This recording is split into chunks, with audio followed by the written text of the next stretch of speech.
हमारे देश में बुजुर्गों को यानी माँ बाप को बरगद की छांव का दर्जा दिया जाता है, लेकिन आज के समाज की एक कड़वी सच्चाई है कि बुजुर्गों के साथ गलत व्यवहार करना, उनके साथ मारपीट करना और उन्हें छोड़ देना, यानी हमारे देश में इसी तरह के मामले तेजी से बढ़ रहे हैं। और ये सब हमारे देश में नहीं बल्कि पूरी दुनिया में ऐसा हो रहा है। हर जगह कोर्ट के ऐसे ऐसे जजमेंट सामने आते हैं जिन्हें देखकर ऐसा लगता है कि संपत्ति के आगे माँ बाप की कोई भी अहमियत नहीं है। और अगर एक बार प्रॉपर्टी ट्रांसफ़र हो जाने के बाद तो माँ बाप है या नहीं, ये चिंता भी दिमाग से निकल जाती है। खासकर ऐसा लोग सोचते हैं जिनके लिए माँ बाप की संपत्ति ही सब कुछ है, क्योंकि इन बेटा बेटी की नज़र सिर्फ और सिर्फ संपत्ति पर होती है, माँ बाप पर नहीं। और हर धर्म की किताब में माँ बाप के बारे में लिखा है कि माँ बाप जिसने तुम्हें जन्म दिया उनके साथ बेहस करना भी एक बड़ा पाप है। क्या आजकल के लोग इसे मानते हैं, इसका पालन करते हैं? क्या ये सब लिखा रहेगा या कोई भी इंसान अपने जीवन में इसको लागू करेगा?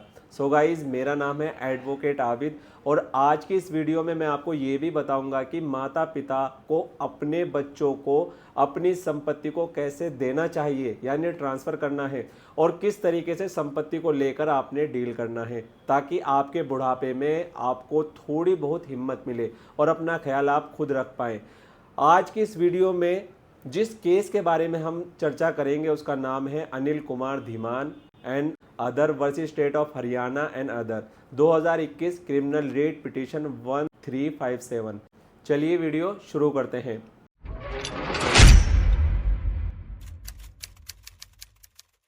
इस केस के सबसे पहले फैक्ट्स देख लेते हैं कि इसमें माता पिता सीनियर सिटीजन थे, और सीनियर सिटीजन में वो लोग आते हैं जिनकी उम्र 60 साल या 60 साल से ज़्यादा होती है। ये केस आता है maintenance and welfare of parents and senior citizen act 2007 के अंडर।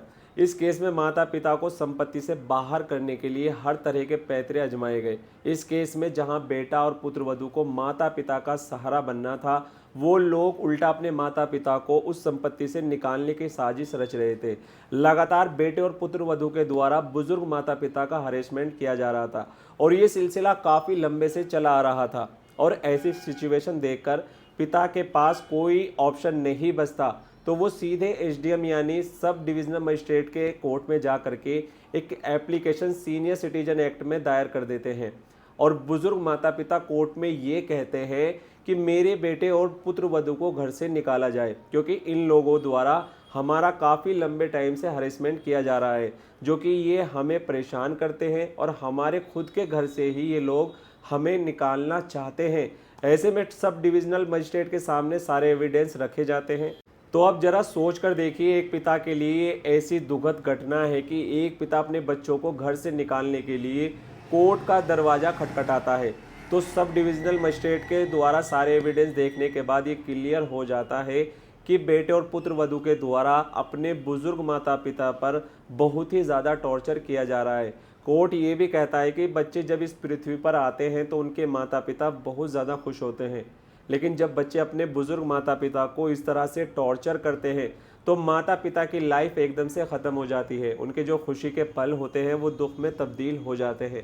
कोर्ट ने ये लाइन खुद अपने इस जजमेंट में लिखी और सब डिविजनल मजिस्ट्रेट इस आवेदन पर डिसीजन देते हैं कि बेटे और पुत्रवधू को तुरंत इस घर से निकाला जाए और इस प्रॉपर्टी पर आपके फादर का ही ऑनरशिप है। कोर्ट के द्वारा इस घर पर ऑनरशिप का अधिकार यानी मालिकाना हक फादर को मिल जाता है और फादर के फेवर में कोर्ट के द्वारा ऑर्डर पास हो जाता है। इसके बाद इस केस को लेकर बेटा डिस्ट्रिक्ट मजिस्ट्रेट के पास जुलाई 2019 को चले जाते हैं, जहां पर रिव्यू पिटीशन फाइल किया जाता है और डिस्ट्रिक्ट मजिस्ट्रेट भी सब डिविजनल मजिस्ट्रेट के जजमेंट का समर्थन करते हैं। उसके बाद बेटा इस मैटर को लेकर हाई कोर्ट चले जाते हैं। अंडर आर्टिकल 227 और 226 द कॉन्स्टिट्यूशन ऑफ इंडिया में एक रिट पिटीशन फाइल किया जाता है और अपनी रिट में बेटे द्वारा यह आर्गूमेंट दिया जाता है कि इस घर में पिता का सिर्फ अकेले का अधिकार नहीं है, क्योंकि इस घर को बनाने में मेरा भी हिस्सा है और जो फर्स्ट फ्लोर है उसे बनाने में मेरा पैसा खर्च हुआ है, इसलिए प्रॉपर्टी जॉइंट हिंदू फैमिली के अंडर आती है और ये मेरे फादर की खुद की सेल्फ ऑक्यूपाई प्रॉपर्टी नहीं है। और ट्रिब्यूनल कोर्ट का जो ये ऑर्डर है कि हमें घर से बेदखल कर दिया जाए, तो मैं ऑनरेबल हाई कोर्ट से ये आग्रह करता हूँ कि ट्रिब्यूनल के ऑर्डर को खारिज किया जाए, क्योंकि ट्रिब्यूनल के पास कोई अथॉरिटी नहीं है section 23 of the senior citizen act में। तो section 23 of the senior citizen act ये कहता है कि जब भी कोई माता पिता अपनी संपत्ति अपने बच्चों को गिफ्ट डीड करके ट्रांसफ़र कर देते हैं, तो उस कंडीशन में माता पिता उस डीड को कोर्ट के समक्ष खारिज कराने की भी डिमांड रख सकते हैं। और अगर माता पिता के भरण पोषण का दायित्व भी नहीं लिया गया है, तो भरण पोषण के लिए मेंटेनेंस अमाउंट की भी वो डिमांड कर सकते हैं।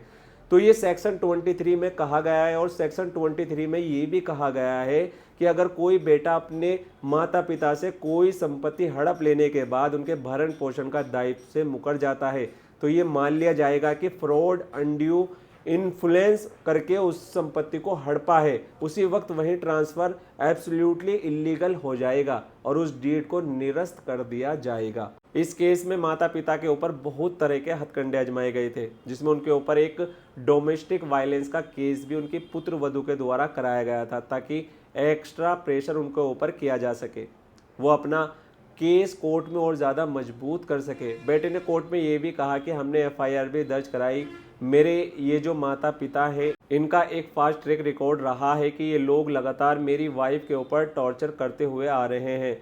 तो ज़रा देखिए बेटे ने किस तरीके से माँ बाप को परेशान करने के लिए कानून का किस तरीके से इस्तेमाल किया। उन्होंने एक FIR माँ बाप के खिलाफ दर्ज कराई, जिसमें सेक्शन 498 है, 406, 323, 506 और 34 ऑफ IPC के तमाम सेक्शन लगाए गए।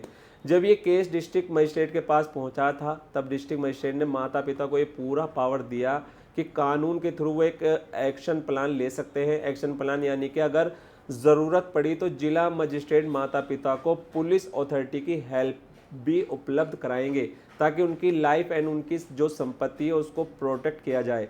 यही हुआ था इस पर्टिकुलर केस में।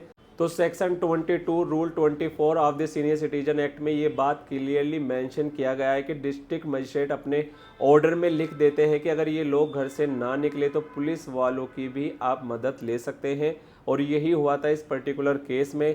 इसमें क्या हुआ था, माता पिता का जो केस है वो और ज़्यादा मजबूत हो जाता है, और बेटा अपना केस और ज़्यादा मजबूत करने के लिए हाई कोर्ट में जा करके ये तमाम चीज़ें बताते हैं कि संपत्ति में मेरा भी हक है, क्योंकि मैंने भी पैसा डाल रखा है। तो ये तमाम चीज़ें बताते हैं और हाई कोर्ट यहाँ पर गुरु ग्रंथ साहिब की लाइन मेंशन करते हैं और क्लियर कर देते हैं कि डिस्ट्रिक्ट मजिस्ट्रेट ये कंफर्म कर चुके हैं कि आप किस लेवल का टॉर्चर अपने माता पिता के ऊपर किए हो। सिर्फ ये नहीं, आप ये भी प्रूफ नहीं कर पाए कि ये प्रॉपर्टी हिंदू अनडिवाइडेड फैमिली में आता है, बल्कि ये प्रॉपर्टी आपके पिता की सेल्फ ऑक्यूपाई प्रॉपर्टी में आता है, यानी उनकी सर्व अर्जित भूमि है और पिता अपने जीवन काल में इस पर्टिकुलर संपत्ति का कोई भी गिफ्टेड बना करके आपको ट्रांसफ़र नहीं किए हैं। ये फादर ही एब्सोल्युटली ऑनर है सेल डीड के थ्रू।